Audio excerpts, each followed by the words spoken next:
We got baby, spare ribs, roast beef, hot links, and more to give. Cube steaks, hot dogs, real tips, ooh, pork chops, turkey wings, and chicken wings too. Give me a wave if you like catfish. Jump up if it's your favorite dish. Tommy likes ribs and chicken wings. If you like you, let me hear you scream. Wave for catfish. Scream for ribs. Ooh, and oink.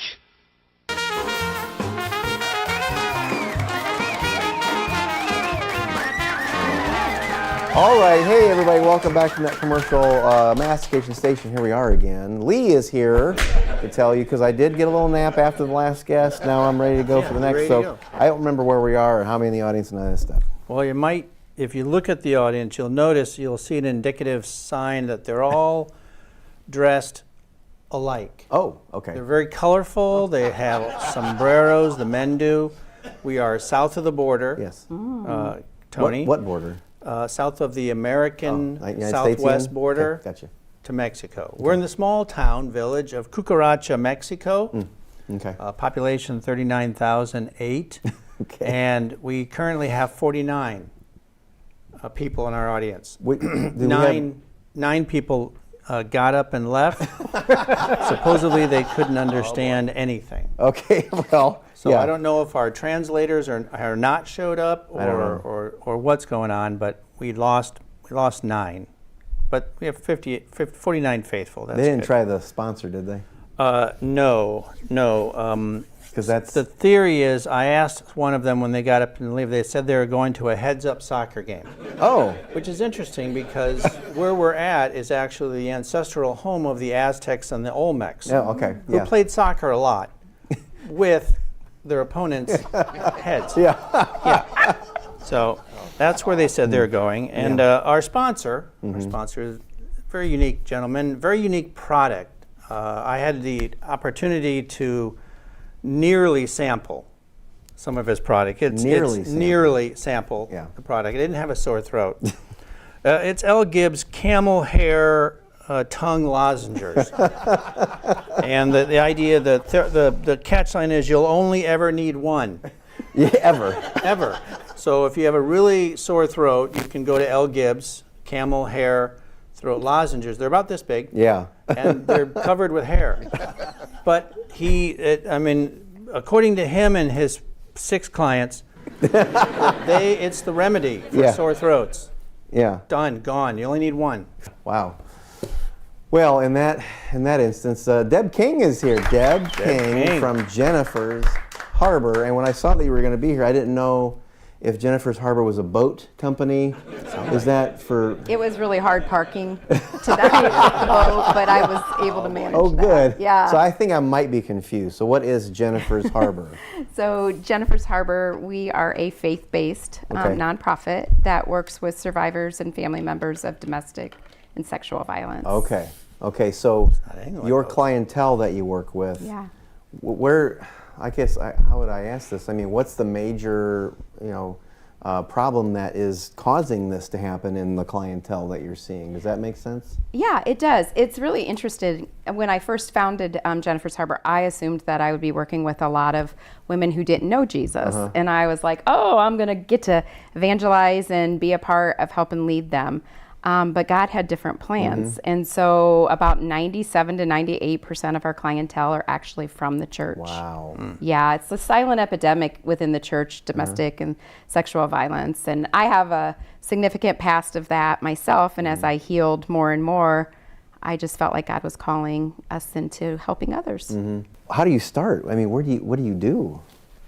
I mean, when you talk to them, do you just have to get to know them for a long time and partner with them? How do you go through that? Yeah. So a lot of times we have different referrals from a lot of different resources. Churches refer a lot to us now. We also get 211 and different things like that. A lot of our clients, since we've been around long enough, are referring as well. But you have to build relationships, right? And build trust. Because if you think about what's going on with them, I usually start by sharing my story. When they come, and that seems to really help them because they're like, this lady gets me, and she probably can basically answer the questions herself and knows what I'm going to say. And so usually that opens up a door to trust at a much quicker level. But yeah, it takes some time. because we do work with so many women within the church, a lot of times there's a lot of church hurt that we have to work through before we can get them to feel comfortable and trust Jesus enough to trust him to work on their core pain. So inside the church, outside the church, there's not a whole lot of difference. Yeah. Statistics are exactly the same. Wow. It's 1 in 4 women nationally as far as domestic violence, but in Allen County it's 1 in 3. So yeah, and the same thing with sexual, and the same with me. If you think about even like, I mean, I know you know my story, but I had that happen to me at a very young age, but I didn't start to work through my trauma until I was an adult, and that's what happens. So women are struggling, and they want to be healed, and it's kind of like a silent epidemic that's not being talked about in the churches. So what kind of services do you offer to your clientele? Yeah, so currently right now we offer what we call one-on-ones, which you would consider more like regular counseling and or life coaching. We bring women together with similar core pain, and we'll work in a group, more like you would think like a support group or something like that. We also want to change the statistics because they're really staggering with the children. If they're raised in like a home of a family that's has domestic violence in it, 1 in 2 boys will become abusers. Okay, yeah. And about 75% of girls will go into abusive relationships. And that's, that just breaks my heart. And so we really felt like God was calling us to work with families as well. So we brought together, we have a program we call The Cove that we work with moms and kiddos on Thursday nights at Fellowship Missionary Church. And we start out with a family meal. We're trying to reframe mealtime to make them help moms to understand the importance of what can happen in mealtime. And then we'll break mom and kiddos into their age-appropriate groups, and we do what we call complementary teaching for the night. So if we're working with mom on anger and helping her to work through anger, we're going to work with the kiddos in anger as well, and we'll start off with a Bible story or something to bring that in, and then maybe start working on their emotions and that kind of stuff. So then mom and kiddo can come together, they'll have a key verse for the week, and hopefully they can continue to have that conversation on how to heal together as a family. So how long have you been doing this? Yeah, we started originally in 2017. Okay. And we were actually under a church at that moment. So we were just considered like an official ministry under that church. But then we just continued to grow. And so we started our own nonprofit in 2020. The cool part about it was even in 2017, none of us that were on the leadership team were from the same church. Oh, okay. Yeah, different denominations and everything like that, which is real, and that's how it still is at Jennifer's Harbor, which I think is really important, to be able to reach everybody. So where did the name Jennifer's Harbor come from? Yeah, that's a great question. Thank you. So I'm probably going to get made fun of for Just answering this, Okay. but it's okay if you do. I met Jennifer originally. I was working and doing Celebrate Recovery, and I was a leader in that. I met Jennifer at Celebrate Recovery, and I was not a big fan of Jennifer. Oh, No, really? no, not at all when I first met her. How rude. I have her permission to share the story. good. I want to make sure on that. But Jennifer seemed to stir the pot in my group on a regular basis. So like the girls would have their coins and be doing really well. And then Jennifer would talk them all into going and drinking on Friday right after we were done. Whoa, And okay. Yeah, so then we had to have to start over on the coins and all of that. And so I just, and this sounds sad, but it's just the truth. I was like, man, God, if she leaves, we could do more work. But what I didn't understand is God was teaching me. Inconceivable. Ah, interesting. Yeah, I did not love Jennifer the way that God loved Jennifer, and he took me on a journey, and it was a hard journey to really, because she just did so many things, and she was involved in a lot of things, and I didn't know how to love her, but I saw that there was a person that was on our leadership team that loved her and loved her really well, like Jesus did, and I was very intrigued by her, and I wanted to learn to love like that. I knew I was at least self-aware enough to know that I was not doing it right.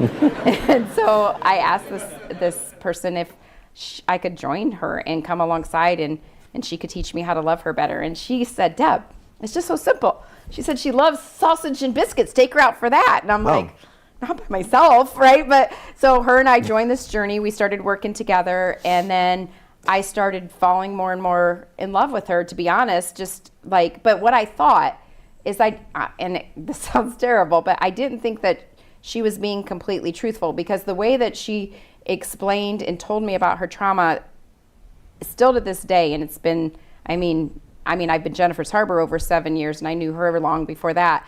I've never heard such trauma. I've never, yes. And I've heard a lot of really bad trauma. And so in my mind, I was like, I don't even see how she could be alive if all that happened to her. And so I struggled with, is she being honest with me and all of this? But I knew that she had some I started mentoring her more and doing more. And I knew that there was this thing that if she was, if a man touched her, if a man did something significant to her, that she could change very quickly. And I was very well aware of the fact that I needed to be there if I got a phone call for something like that.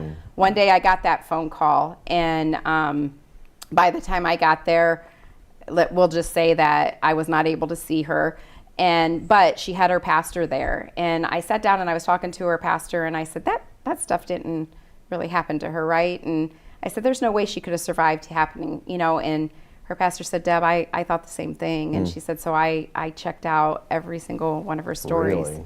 And every one of them happened. And I don't know how to explain it to you except to say at that moment, it was like something just hit my heart. And I believe it was the Holy Spirit. And I fell in love with her, like I loved her at that moment, like Jesus did. And so the reason why I named it Jennifer's Harbor was she had told me when she first, I met her name was Tweety. I asked her, why do you go by Tweety? Like, that's a crazy name. And she said, well, she told me at the time it was her favorite Looney Tune character. As I continued to work with her more, one day she came in to me, I was doing some inner healing prayer with her, and she said, Deb, Jesus told me last night you can't call me Tweety anymore. And I'm like, that doesn't make sense. Why can't I call you Tweety? Everybody calls you Tweety. By this time, my whole family knew her. We all loved her. We all called her Tweety. And then I heard the Holy Spirit say to me, ask her why she really goes by Tweety. And so I did, and she started to cry. And Jennifer had been diagnosed with autism as a child, and her mom and dad had been very abusive to her. And when she was diagnosed with autism that day, they changed her name to Tweety because they said she was a Looney Tune. Oh, wow. And that's when I knew right then that I was to call it Jennifer's Harbor, because I knew I'd be working with a lot of different women that heard all these lies in their head. And Jesus was going to say to them, no, this is not who you are. You are whatever my God-given name is for you. And so every time I think about this name, or I hear it all day long, I'm reminded of that. I'm also, it's an evangelistic tool because I'm able to immediately tell them about Jennifer and bring Jesus into it. But yeah, I think the name is really important. It's better than the other name that you could have done. Tweety is kind of a fun name. Well, Tweety Sausage and Biscuits is what I was thinking. I'm not sure that'd be a good. Ding ding. Yeah. I can see it on a menu. That's not a good. It's not good. That's on the not a good menu. name for your organization, I don't think. I think Jennifer's You're Harbor. right. Jennifer's Harbor much sounds much better, better, especially with the boat, being. Yeah, it gives it more of a seriousness. Yeah. Of just success stories that keeps you going. There's so many stories that keep me going. But I think right now I've got one that I'm really excited about because I've been working with her for about 3 years, and she didn't know Jesus when she first came. And we've led her to Christ, and she's got this intimate, amazing relationship with Jesus. But not only that, she's starting to see who she truly is in Christ, and I helped her to figure out where her next step is, and she's starting college this week. Oh, wow. Okay. Yeah. Okay. So that's a success story. We are in the process of raising funds for our first short-term safe house, which is called Abby's Haven. Okay. Abby is another success story. I use their names a lot because I think that their names are important. It's a monument. Really. It is a monument, and so she was our first girl that was trafficked that we were able to rescue. But what we saw with her is even though she had a safe home to go home to, she had great parents. Because of her traffickers and abusers knowing where she lived, she didn't feel safe. And so I watched her for over a month move from place to place, her parents going to this hotel or taking her here or there until we could get her into a long-term residential place. And so she was one of the first girls, and I've seen several since, that they need a place that they can go that's undisclosed, that people don't know where it's at. And so Abby, she's been on a long road to recovery as well, but she's doing exceptionally well now, and asked her if we could name it after her. And so That's cool. Yeah. Lee's got a question, I think. I can see it on his lips. It may not be good, I don't know. Well, I was, yeah. So I always surprise him with this. He doesn't know. I never seem to really know when the tie-in comes in. Yeah. So thinking about everything you've said, if you could bake any cake, what kind of cake would you bake, and for what type of a purpose for that cake? You see the tie-in for that? I do. I don't either. So a biscuit and gravy cake. Oh, a biscuit and gravy cake. Unusual. Yeah. But Jennifer would like it. So it'd for be the like a meat occasion cake. that you would then serve this biscuit and gravy Where would cake. I serve it Biscuit at? and cavy. That's Biscuit like and cavy. That's like a guinea pig. That's very tight. Yeah, so I'm thinking, because we do dinners on Thursday night at the Cove. Okay. I could call it, a breakfast and or dessert night, Nice. right? And the kids might like it because it's a cake, and I try it. I don't know if it works. If not, I've got a therapy dog that would really enjoy it. Well, you stacked all the biscuits up and made like several towers of the biscuits, and then poured the gravy like frosting. Taste the biscuit. Taste the goodness of the biscuit. Over the top. Oh, like a chocolate fountain, except gravy fountain. And we No. could let the kids do it because it'd be like doing blocks or something. Yeah. Correct. And it'd be a mess. It'd be great. Pull them next out for week. You want to Jenga? come help? That would be. I Yes, think we he could does. do that next week. I make it a point not to have any association with kids. Even though he's well. I draw the line on kids. Children, none. I've Children, always said none. my job would be easier without kids. Well, I know that my school would be a lot easier without kids. I tell you. But I love kids. 5 words that describe Jennifer's convincing. Harbor. Ooh, 5 words. 5 words that describe Jennifer's Harbor: love, family, Jesus, hard, and a lot of spiritual warfare. Is that more? I don't know. I could probably give you Push 10 it all more. together. Let's make spiritual warfare like a hyphenated. And then There you go. There you Here's your There you 5. go. So how can people help? How can people donate or volunteer? Is there a website? How do There we? is jennifersharbor.org. Right there in the desk. Yeah. Oh, that's gone. There you go. There it is. It'll be back there. It's there. You'll see it. Jennifer, what is it? jennifersharbor.org. jennifersharbor.org. It's not Tweety's Biscuits and Gravy or anything like that. I know, that could be. That might have been a good one. People probably wouldn't have forgot it. Well, Could be a Jennifer's Harbor. I don't know. That's good too. That's a pretty strong name. You want to change it anyway. So just 'cause you're here. So jennifersharbor.org. Right there on the desk, everybody. There it is. So go. you can donate. Yeah, there. donate, call, and honestly, we have a lot of different ways. Obviously, as far as volunteering and stuff, some of those you wouldn't need to have specific training. Yeah. But like working with the kids, helping with meals, we do a lot of fundraisers, and honestly, prayer. If you love to pray, please contact us and say you'll join our prayer team, because we do seriously have a lot And so of spiritual besides warfare. prayer, do you have like a really big, like most need, like right now in the? Trying to raise funds for Abby's Haven. Okay, Yeah. okay. It's $170,000 we're trying to raise Really? in order to start Abby's Haven. Yeah. Okay. So Tony, you could donate your salary. Exactly. I could donate your salary. I don't have a salary. Well, sure you do. Do you have a house you could donate? Yeah, he does. His house. I'm moving in, pal. See our home office. So, are you okay with a little challenge? Absolutely. I love challenges. Okay, we're gonna try this. I have plates here, Okay. and I have Sharpies. So there's a plate. Doesn't matter what end you use, the top or the bottom, doesn't matter. Here's some Sharpies. They're sharp, be careful.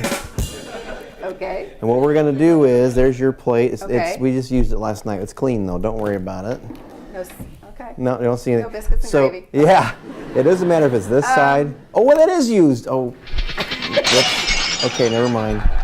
You weren't supposed to look at the bottom. There you go. That one's okay. So Definitely either come on out of this your pay. this side or this side doesn't matter. Okay. We're gonna put it, and he didn't let this cheat. I was saying you can cheat if you're gonna draw it here, but it's got to be up here. I'm sorry. Oh, bummer. Okay. And it I doesn't might draw matter. better there. though. Doesn't matter which side. Okay. He's gonna describe a scene.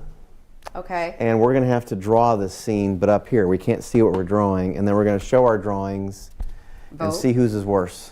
By what? Show of hands? By Am I picking the worst, or is the audience picking the worst or the best? is it show of rolling 'Cause heads? with the other guests, we picked the best, Okay, let's pick the best. That's fine. which was terrible, but it was well, the best. you know, you have a lot to live up to. Here we go. So this scene is a perspective scene. Okay. So in the background, you have a 2-turret castle. A castle. A castle. Two-turret Two-turret. castle in the background.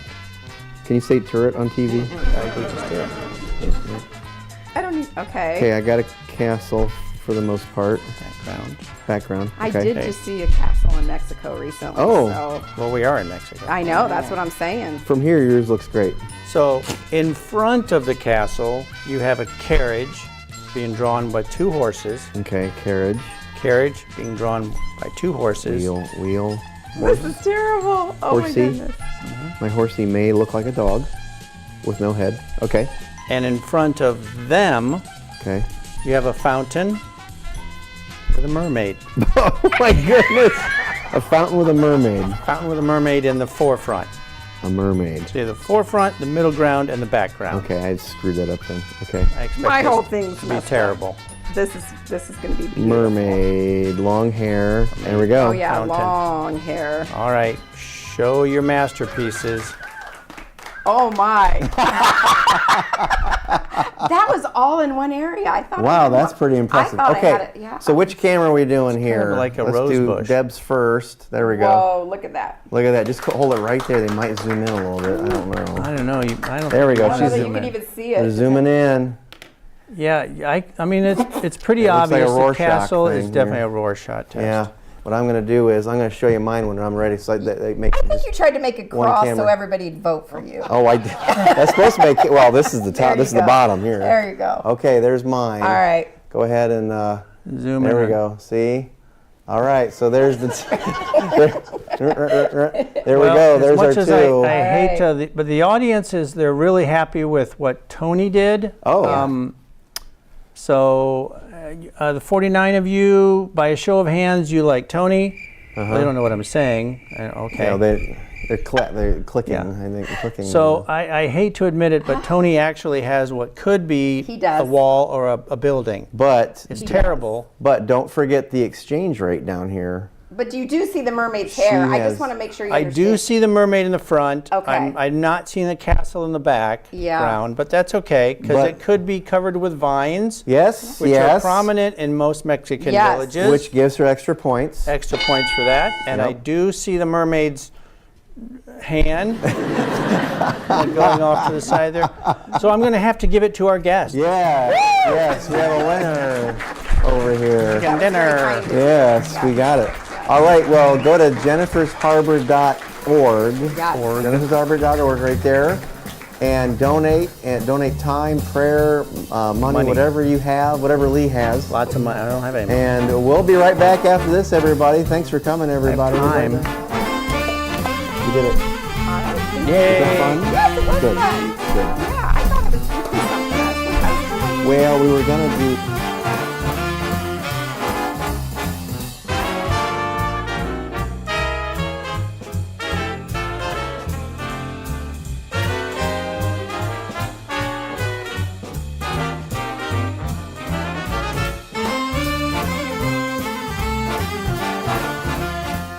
All right, so there's the.